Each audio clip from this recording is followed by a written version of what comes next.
Welcome to Analyst Talk with Jason Elder. It's like coffee with an analyst, or it could be whiskey with an analyst reading a spreadsheet, linking crime events, identifying a series, and getting the latest scoop on association news and training. So please don't be that analyst and join us as we define the law enforcement analysis profession one episode at a time. Thank you for joining me. I hope many aspects of your life are progressing. My name is Jason Elder, and today our guest has 7 years of law enforcement analysis experience with the ATF and the state of Tennessee. Before joining the ATF, he became an Army officer. He graduated from the University of Maryland. He is here to talk about the 2020 Nashville Christmas Day Bombing, representing the great state of Tennessee. Please welcome Christian Pierce. Christian, how are we doing? We're doing great. How are you, Jason? I am doing very well. It was nice meeting you at the Talia conference back in August, and I am excited to talk to you today. And certainly an event happened that's going on the 2-year anniversary here as we're celebrating the holidays, but we'll get to the Christmas Day bombing shortly. But I first want to start out with how you discovered the law enforcement analysis profession. Yeah, absolutely. So I started out as a Army MP in the military district of Washington. So I was active duty for about 5 years. And as I started to transition out, I applied for a couple different AEs for an internship and ended up settling on ATF. So ATF asked if I would be interested in interning in the office that at the time was called the FIS, the Field Intelligence Support Branch. And I said, I'm thankful to be here, so you can put me wherever you would like. So the FIS is actually now CID, the Criminal Intelligence Division. So I interned there for about a year and a half and decided that, this is something that I really liked. I was really interested. I was there pretty much every day, 9 to 5, which is kind of unusual for an intern. So prior to me transitioning out of the service, when I needed to get my career started, my branch chief at the time asked if I would be interested in a full-time position starting out in our JSOC, which is our Joint Support Operations Center. And I said, absolutely, I got to start somewhere. And the next day I had the papers on my desk. So I worked 2 hard years in our JSOC, and then I moved back up to the FIS as a full-time analyst. Okay. So did you go to college first or did you go to the military first? So I went in the military first. Okay. I was in the military first, and then I graduated from the University of Maryland with a bachelor's in history. Okay. And that's right around 2015? I graduated in 2017, but 2017. Yeah, correct. But I was working and going to school at the same time with ATF. Full and double duty. So yeah, that's impressive. So with the internships, you said that there was a couple of options that you had, and we've talked on this show several times about how important internships are for people that are trying to get into the law enforcement analysis profession. How did you go about getting so many opportunities for internships? Yeah, so thankfully the program that it was through the Army was really good. It was a program that after I got out of the service that I always tell service members and at the time my fellow friends that were still in about. But my resume went out to several 3-letter agencies and they kind of facilitate those internships. So I interviewed with a couple agencies that are part of DNI, and then me being an MP, I really wanted the law enforcement side of it, of intel, or just law enforcement side in general.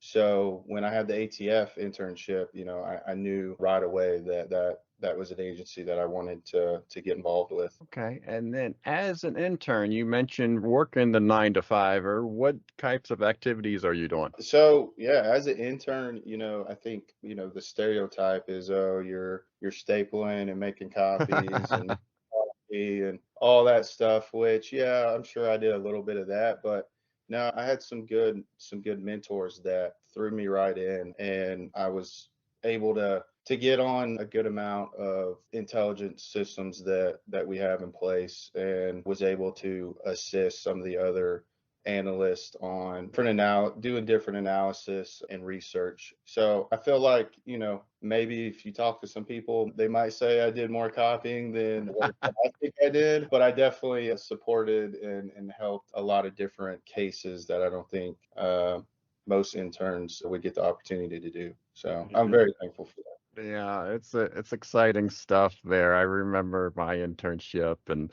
on the very first day of my internship, I practiced showing my credentials Yeah, yeah, yeah, in the 100%. mirror, Yeah, right? yeah. Oh, I had to make sure I had the perfect lanyard for my ID badge. That's what it was. So all right, and good. So then you get the internship, and then an opportunity comes up with the ATF, and you start out as a criminal information specialist. correct, which is in our Joint Support Operations Center, our JSOC. So that's ATF's 24/7 center. So if you call late at night as a citizen and want to leave a tip or anything like that, or if there's anything after hours that needs to get pushed out to the field, they're the ones that handle it. So it was a good opportunity to get my feet wet, and also was a good spot for me while I was finishing my degree. So I would work the night shift, which, everybody has to start somewhere. So I think anybody in the law enforcement community has probably started on the night shift. So I did that until I graduated so that I could go to class during the day. The title of critical information specialist, how does that differ from maybe an intelligence analyst? Is it the same thing or is it different? No, it's different. You're not really doing that much analysis as Mhm. you are kind of being the first person to be monitoring activity that's going on across the country, especially after hours. So if there's an incident that needs quick response, you can push that information. If there's a tip or phone calls from higher ups or other field divisions that are after hours or during the day that needs to get pushed out. That's kind of their main aspect. I mean, yeah, there's not a whole lot of analysis. It's more, I guess, emergency and management. Like you got to make quick decisions and make sure the information gets to where it needs to go. Okay. So when you look back now, is there a particular event or story that comes to mind? Yeah, absolutely. I mean, I was young in that position and I work at nights. I mean, we could start with pretty much any major event since 2015, really. I mean, the Pulse nightclub shooting, I was working during that. I was working during San Bernardino. So any of those big incidents, I just happened to be working and not in class. Oh man. So with those then, what exactly are you doing to help support those investigations? Just facilitating the information, Mhm. making sure whatever AOR that incident's happening in, making sure that they're aware of it, the manpower, how many people are responding, and then making sure that the bosses and upper management are aware of what's going on as well. So you're just really facilitating the information. So then I see that on your resume here, you got a certificate in National Law Enforcement Telecommunications Systems, which I think is a little bit serendipitous considering what we're about to talk about. What was that training like, and what do you think you got out of it? So that was one of those nice certificates that I got early on. Hmm. So I was trained on NCIC and Hmm. everything that goes into that early on within the military. So after the military, I was able to use that certification because in law enforcement we all use NCIC. So that was like 4 days, which I don't even know how that was a 4 day class because nobody takes a 4 day class with that anymore. But I also was trained on that because when I wasn't working the road as an MP in the Army, I would also help as that. So we kind of rotate between doing physical security at the gates, working the road, and then working in the PMO as dispatch. Okay. So then you transition in the ATF, you become a intelligence research specialist. Is that something that you put in for, or was that something that you were more directed to go to? No, absolutely. That position was the job title of the individuals that I worked with as an intern. So I knew that was the route I wanted to go. I knew I wanted to put in with that position and also get the opportunity to work with my mentors that helped me get started in the first place. Okay, good. And then what kind of tasks are you doing at this time? So at that level, it's a lot of strategic intelligence Hmm. due to being at headquarters. So it's a lot of product writing, intelligence writing, getting stuff out to the field, analyzing trends and patterns. So that's kind of what we're doing is as far as IRS's at the headquarters, making sure that the other analysts and the agents in the field know what's going on and stuff that we're seeing, at that strategic level. But then you transferred to go to the state of Tennessee. Just talk about that transition. Why did you leave the ATF at this time and join the state of Tennessee? So I will give a shameless plug for Tennessee. I love the state of Tennessee. I was born and raised in East Tennessee. I Okay. even have a nice tattoo of the TriStar. My goal when I got to DC, I initially thought I would do my military time and then make a move back to Tennessee. And then obviously with the opportunity I had, I couldn't pass it up. So I didn't really know at that age. I was having a good time. I love the city. I consider DC my second home. But at some point I had to set a time on when I wanted to get out. So around the time I transitioned, it was about 8 or 9 years total that I was in the area. So I couldn't believe it. So I kind of started to talk to supervisors and try to find openings in a spot in Tennessee, doing the same thing, which obviously we have IRS's Intel Research Specialists in all across the country. Mhm. So I got the ball rolling on that and was hoping that something worked out. But I know a lot of people that work in the government know that it's kind of hard to move, and when people get where they want to be, they stay. Which I will admit and tell everybody that now that I'm in Tennessee, I'm not leaving. So I'm 30 years old, so you can do the math. I've got a while to stay where I'm staying. So I ended up it didn't work, so I had an opportunity to get back to Tennessee, so I took it to get closer to family, and I have no regrets. It all worked out in the end. You're working for the Tennessee Fusion Center at this time. Compare and contrast. So you've started out at the ATF working in more of a center type environment, and now you've gone to the state of Tennessee. So give us a quick compare and contrast between the two. The Fusion Center, I think a lot of people have an idea of what a Fusion Center is, and Hmm. I was one of those people until I actually got a job in the Fusion Center. Especially the Fusion Center in the state of Tennessee is co-directed. So Homeland Security, which I was an analyst with, and then TBI, they both run the Fusion Center together. Okay. So that's a little bit of chaos in itself because you've got two bosses, and it's different in the fact that you've got so many people that have different skill sets, and you have so many different focuses, and obviously something that falls under Homeland Security, you want TBI to kind of take a back seat to, and vice versa. And also I got experience outside of GAF's mission. So transnational organized crime and other sectors that I wouldn't have got experience in. So that's really good. And you change hats often too. So you might focus on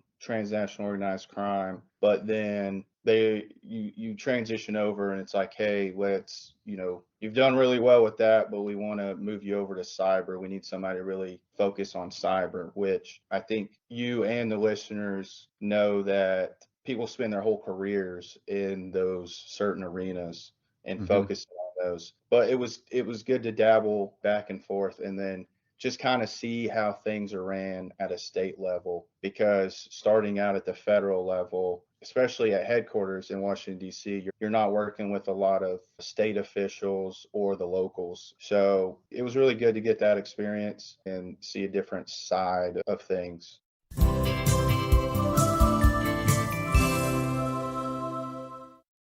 My name is Rachael Songalewski, and here is my public service announcement.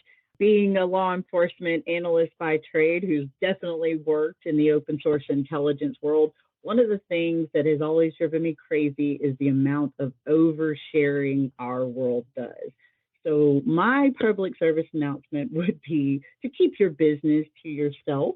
Stop telling the world everything about you on social media because it near about always comes back to bite you.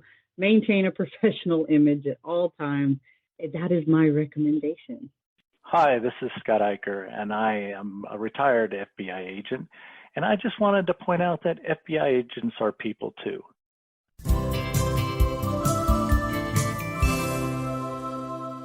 Well, I think we've buried the lead long enough. So let's talk about the Christmas Day bombing.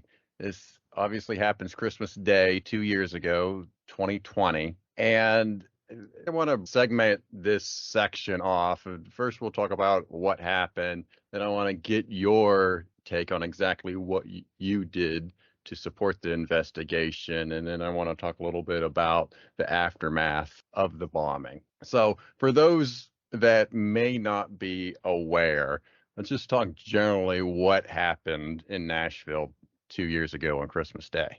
Okay, so early morning of Christmas Day, there was a RV parked on 2nd Ave in downtown Nashville, which if anybody's been to downtown Nashville, that's kind of the place to be and where everybody is at the end of Broadway, where the river is, runs 2nd Ave, which is still a lot of bars and businesses and restaurants, and also some lofts and apartments above those. So the early morning of Christmas Day, there's a RV that is parked along 2nd Ave, and it's playing a recording that has a timer within the recording that's counting down. And thankfully, officers with Nashville Metro are starting to get calls and also are hearing this recording. So they decide to, even though they don't really know what it is, decide to take action and start getting people who are still down there out of the area or out of the lofts and apartments that are down there. And obviously businesses, thankfully it was in the early hours, so a lot of that stuff was cleared out. There wasn't a whole lot of people down there congregating that there normally would. So the RV,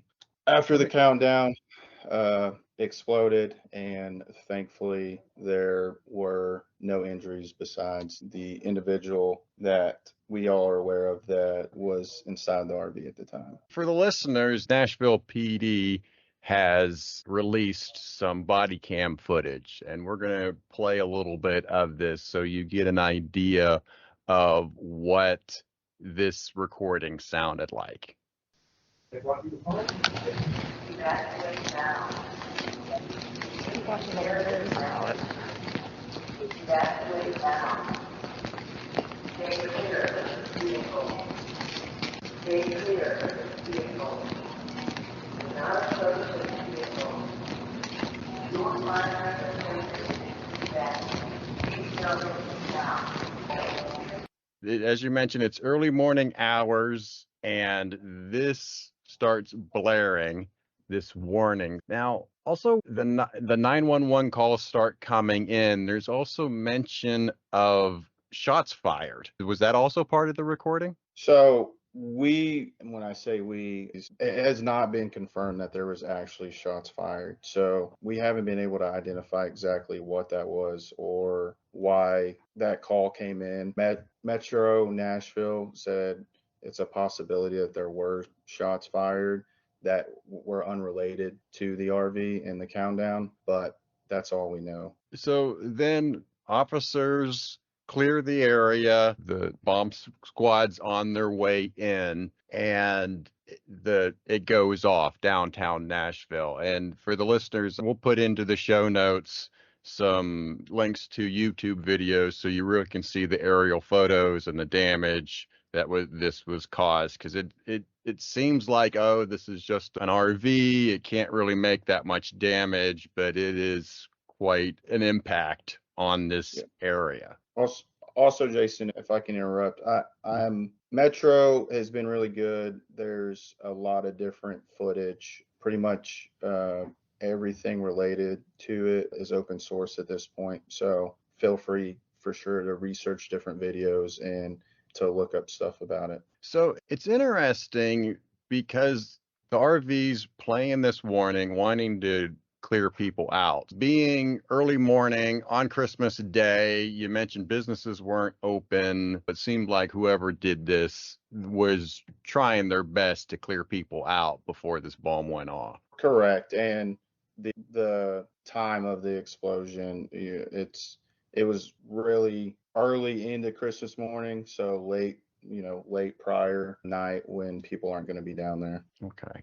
So now I want to bring your perspective in this. In terms of the story, where do you get notified that this bomb is either about to happen or you're about to get involved in this case? So I actually, like everybody else, was sleeping tight, waiting to wake up for Santa and see what I got, which these days isn't a whole lot since I've grown up. But we have a counterpart, is a intel analyst at the U.S. Attorney's Office, which is downtown. There are a couple of his colleagues that live pretty close to the explosion. So I got a call and he notified me right away and said, hey, a bomb just went off. And I didn't believe him, but I jumped up and went to work and started to scour OSINT and see videos, and he provided me videos. Kind of just took off from there. I started to notify my supervisors. I immediately called ATF and my contacts at ATF, because a lot of people forget ATFE. So explosives is a big part of their mission. So I notified them. They were en route to seeing the director of Homeland.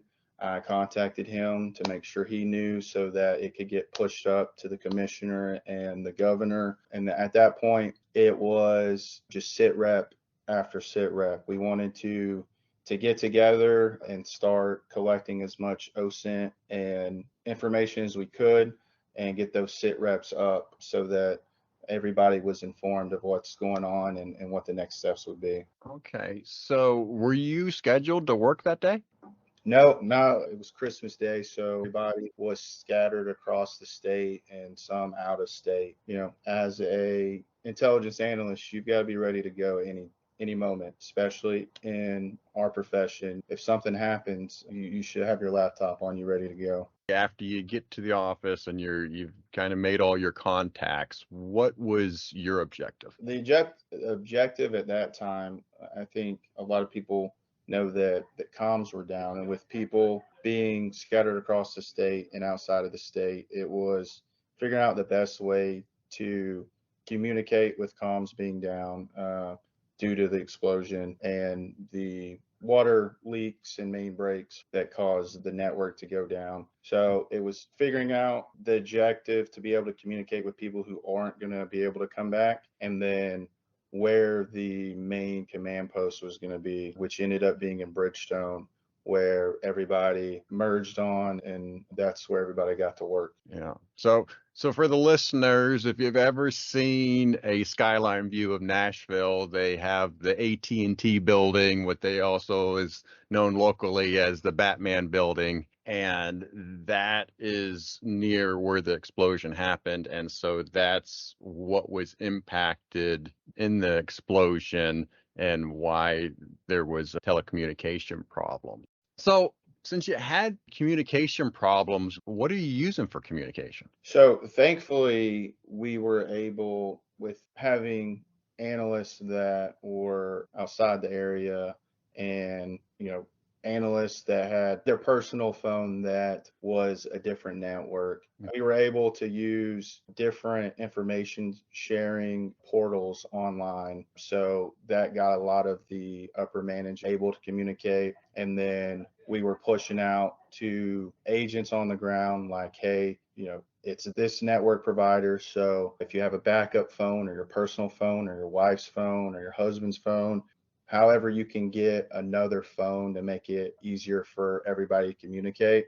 And that's all we could do is hope that you were able to have internet access. And then if you were boots on the ground, that you were able to have a personal phone, or you were able to easily get with somebody that was on another network provider so that we communicated. And, we just had to keep the ball rolling and do the best that we could. But I know from the Homeland side, one of the information sharing portals that we use really helped to kind of get everybody connected through that way. But obviously, if you're boots on the ground, you're not going to be able to get that stuff unless you're on another phone. But the majority of us and upper management and the director, wherever you were located, if you weren't back in Nashville yet, or if you were staying put, we're able to communicate. Yeah, and losing cell phone coverage is unnerving. I live in Tallahassee, and a couple years ago with Hurricane Michael,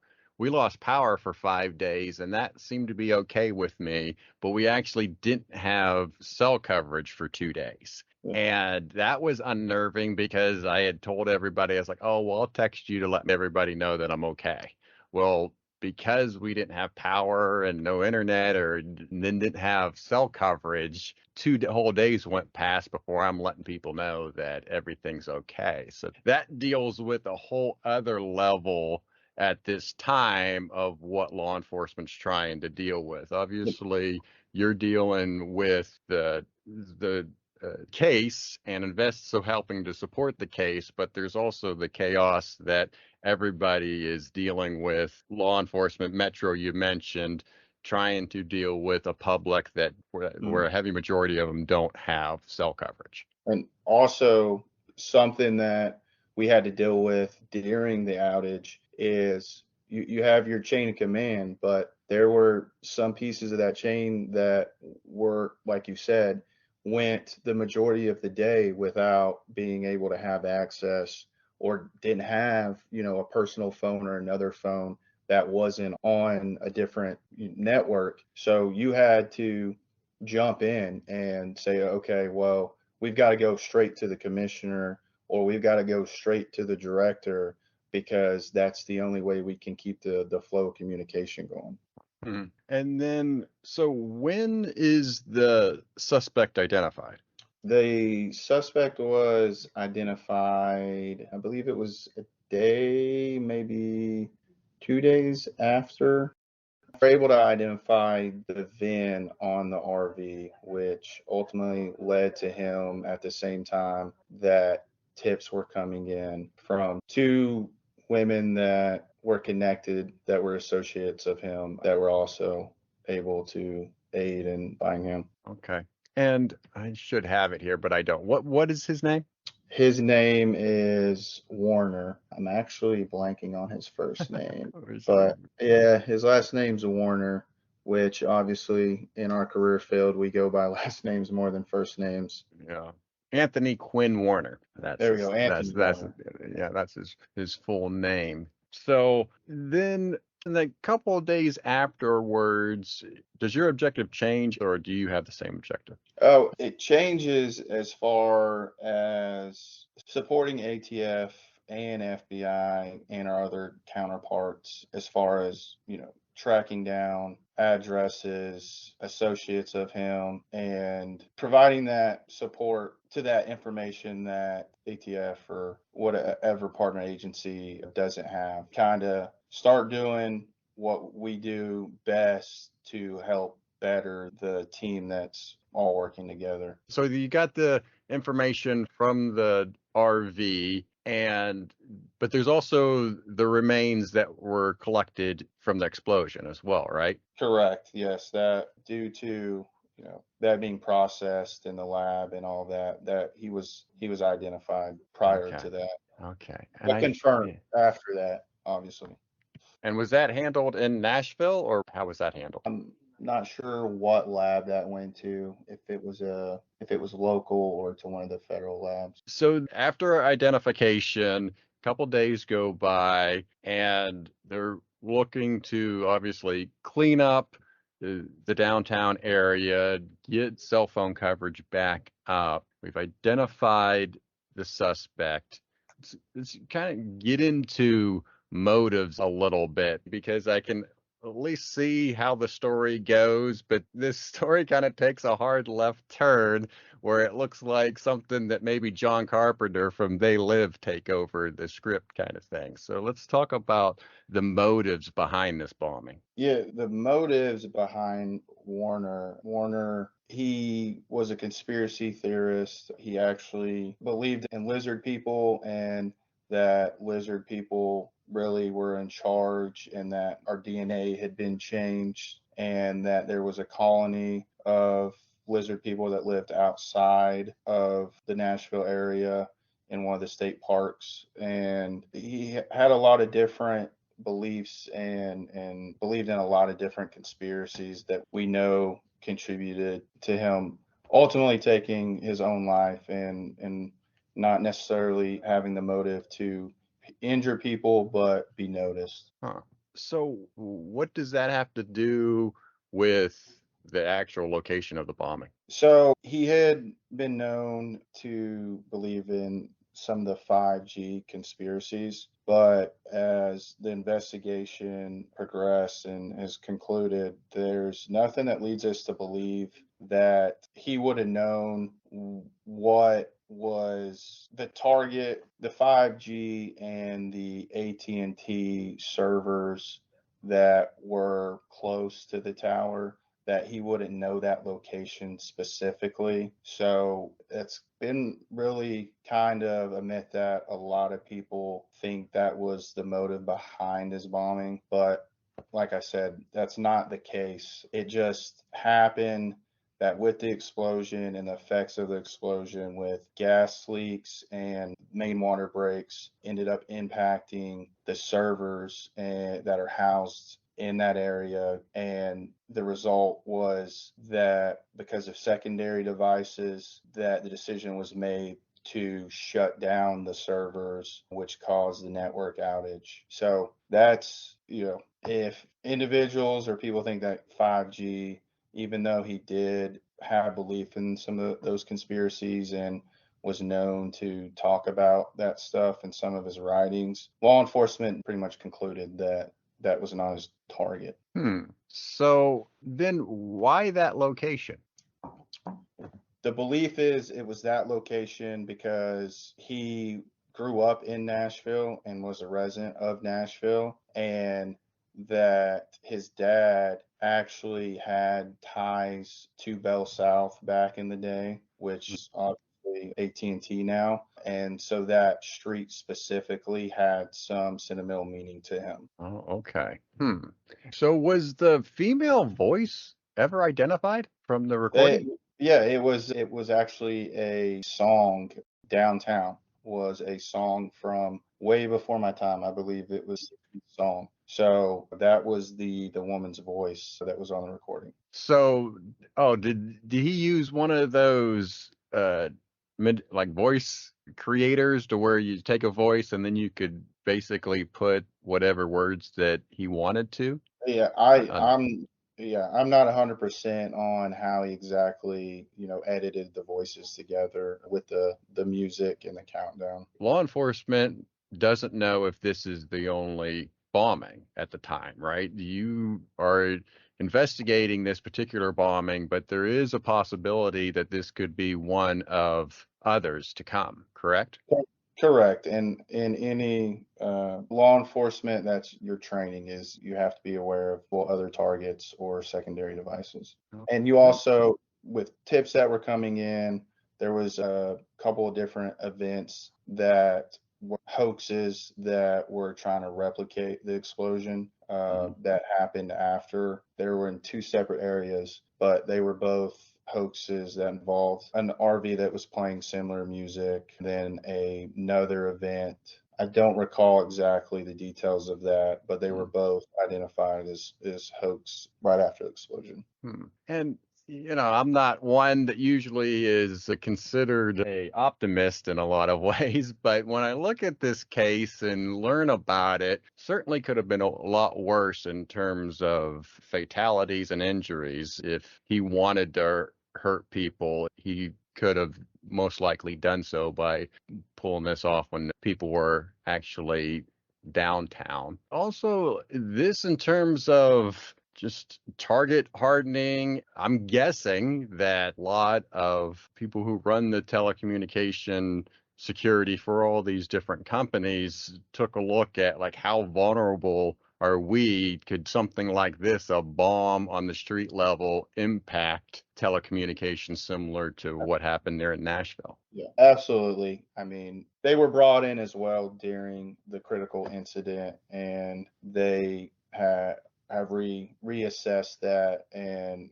actually talked about that exact thing. So, I mean, I have no idea on my level as a regular analyst. I'm sure upper management of one of the agencies or Metro knows, but it wouldn't surprise me if those servers and everything down there are not there anymore. Sure, those are moved to another location. Yeah. All right. So from your job, this incident, working it from beginning to end, what were some takeaways that you had, or what did you learn? The biggest takeaway that I think everybody had was, having a plan B, but also a plan C. So, we in our office, and I know some of the other offices, you're taught to have a go bag that has everything that you would need as far as making sure you're able to have that remote Wi-Fi, separate phone, portable monitor for your laptop and stuff like that. And, it proved to be either the service on some of that stuff was disconnected or the phone was on the same network, so it was useless. So, you've got to have that plan C of now that the critical incidents happen and the after action has happened, what can we do to make sure that our communications are still good if something like that happens again? So that, and then also it's the teamwork. I mean, I know it's something that's discussed after every critical incident that I think that we harp on, but I will say I think Tennessee and the agencies in the Nashville area did a really good job of getting together and getting that CP set up and getting as many people, even though it was during a holiday there, and making sure it was staffed, and it was staffed 24/7, and every agency was sharing leads back and forth and sharing tips and, providing whatever assistance they could to each other. So that's always going to be a big thing, is making sure you have those contacts. I don't know when ATF would have been notified. They would have been notified at some, but if I didn't have those contacts, then it would have been later than it was. So making sure you have those contacts, keeping those contacts up to date, keeping those contacts maybe on a roster that you print out and have with you, and have those numbers, because, that's easy, readily accessible and easy to get to. So, that's a big thing, is those continued relationships. Okay, good. Let's just move on then. So you eventually go back to the ATF. So is that an opportunity where you were mentioning before that you were hoping to transfer out in the ATF and then a position open there in Tennessee? I didn't know if that was something that would eventually happen, but I built a lot of great relationships with ATF the first time that I was there, and I thought that it was a possibility. And it just worked out that there was a position, and because of those relationships, I got a phone call and was able to apply and interview and get back with ATF and stay where I was in Nashville. And what are you doing now? So now I'm in our Gun Crime Intelligence Center as a intel research specialist. So it's more operational and tactical, where my past experience prior to the Fusion Center was strategic intel. So it's a lot of supporting cases, and Nashville is growing every day, so it's busier and busier.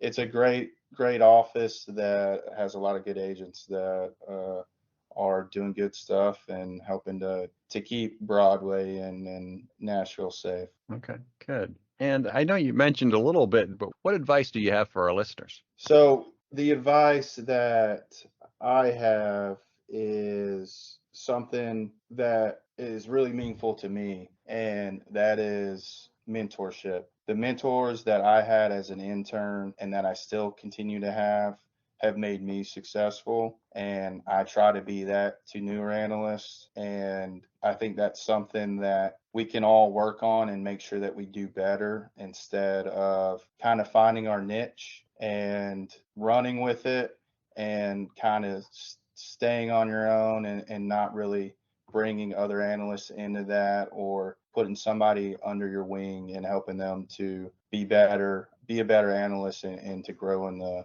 profession. Very good. All right. Well, let's finish up with personal interests.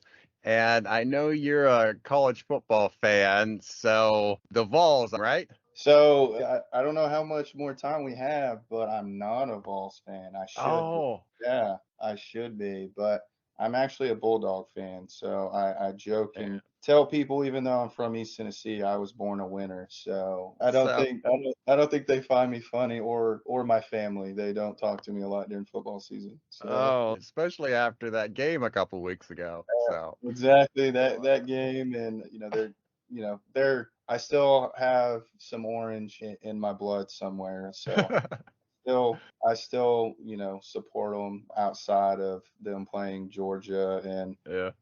it's better. It's usually easier when they're not doing as good as they did this year, and they're going to continue to be better. So Yeah, that's true.